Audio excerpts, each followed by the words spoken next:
Tra i vincitori del Premio Cittadino Europeo 2017 c'è anche un po' di Sicilia, riconoscimento consegnato ai pescatori di Mazara del Vallo per aver salvato in mare migliaia di migranti che intraprendono i viaggi della speranza verso l'Europa. A consegnare il premio è stata Michele Giuffrida, deputata siciliana al Parlamento di Bruxelles. Questa è la cosa più bella per un pescatore, ricevere oggi questo premio per un pescatore è la cosa più bella che a noi ci orgoglisce, perché dopo tanti sacrifici in mezzo al mare,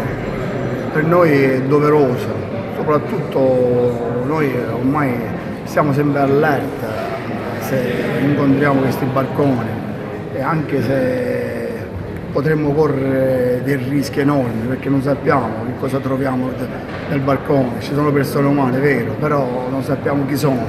se sono malati, se hanno bombe, se hanno mitragliatrici, se vogliono prendersi il peschereccio, quindi ci dimentichiamo tutto di questo e pensiamo solo alla vita umana e basta.